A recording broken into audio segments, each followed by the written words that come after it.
محمد صلى الله عليه وسلم. الفاتحة.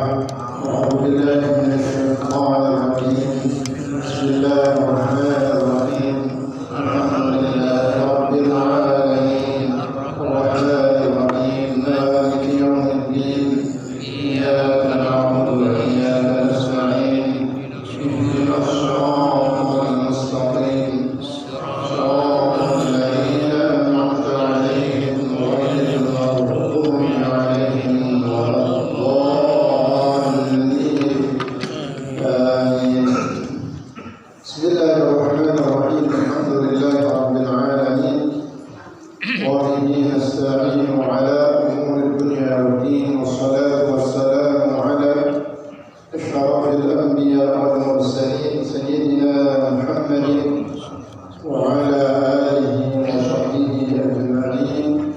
أما بعد سبحانك لا علم لنا إلا ما علمتنا إنك أنت العليم الحكيم.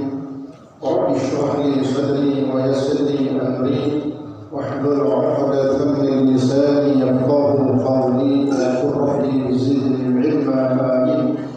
Yang saya hormati segala pengurus Masjid Jami' Al-Hikmah, yang saya hormati para asatidzah, para orang tua kita, para tokoh masyarakat, para hadirin hadirin, bapak-bapak sekalian, hadirat, ibu-ibu semuanya, insyaallah dimuliakan Allah Subhanahu wa taala.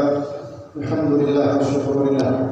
Pada malam hari ini kembali kita hadir dan memasang niat kita untuk kembali dan semangat dalam hadir di majelis ilmu, khususnya di Masjid Jami' Al-Hikmah yang kembali dibuka sejak Kamis kemarin. Kamis kemarin saya masih diusir. Kamisnya berangkat pada Jumat siang, Jumat malam, pada Sabtu sampai di Jakarta. Jadi saya mohon maaf kepada yang saya hadir dalam acara pembukaan. Maka hari ini dilanjutkan sudah masuk dalam pembahasan kitab yang kita kaji di dalam kitab fikih, yaitu di dalam kitab Al-Hadith yang disyarahkan oleh Imam Ibnu Qasim Al-Rusi, yang disyarahkan oleh Imam Al-Bajuri, yang semua tiga ulama ini. Jadi kita baca kitab ini kitabnya ada tiga ulama besar, tiga kitab. Imam yang pertama, ya, Imam Abi Syuja' yang dikenal dengan kitab Fathul Qarib. Fathul Qarib disebut nama lainnya Taqrib.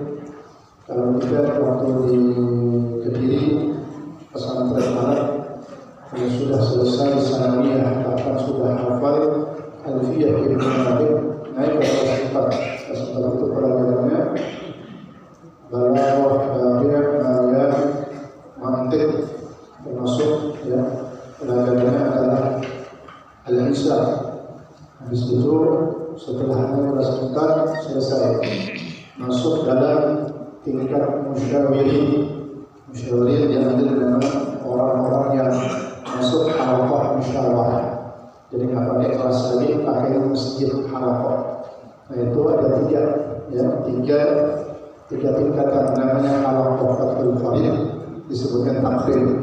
Di atasnya halaqah Fathul Mu'in, kemudian di atasnya lagi halaqah Fathul Wahab.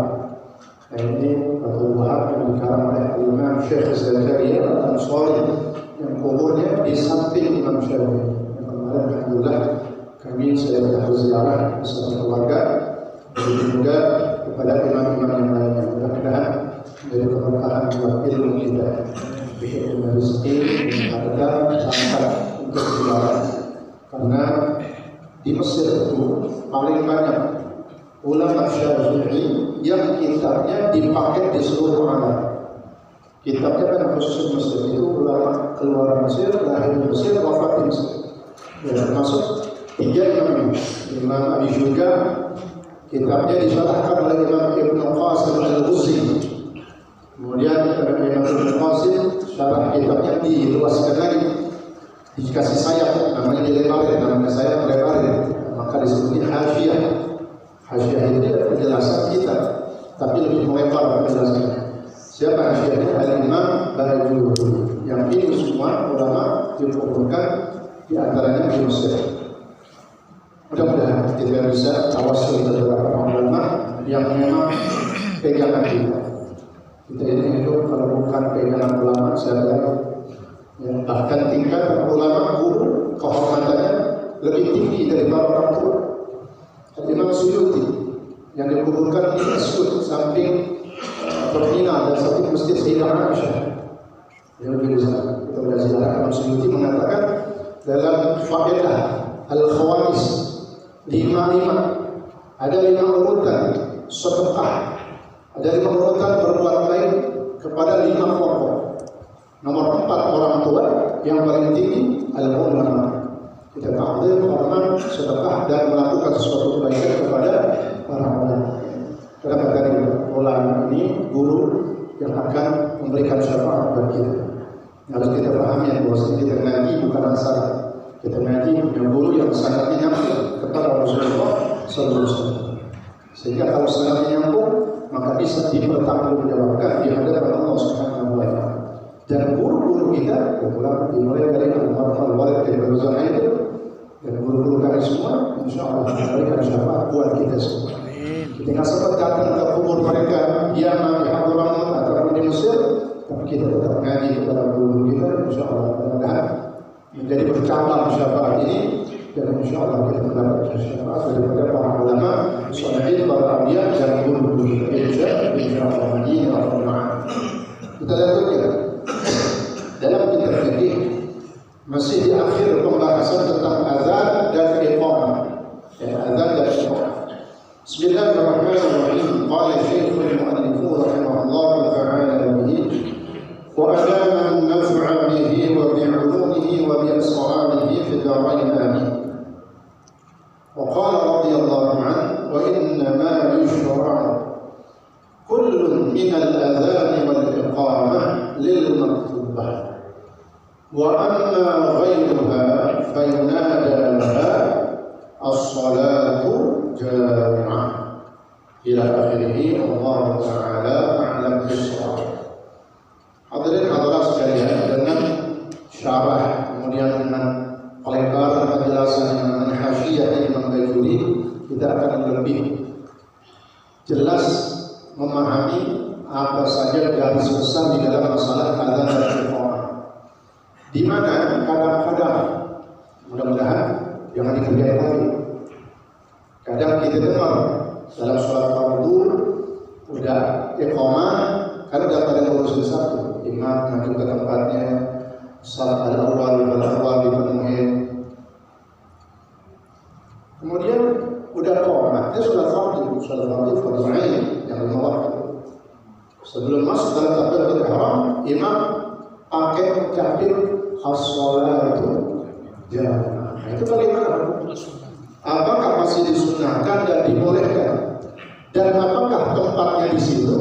Nah, di sini kita akan tahu. Ya, kadang-kadang ada yang nah itu kalau kita bisa nasihatin, tegur, selesai. Kita ngobrol yuk, imam. Ya, mana itu rumah saya? Ngobrol. Kemarin baru kajian di Masjid Al-Hikmah. Ya, tentang apa yang semestinya dibukakan oleh imam ketika sudah qomat.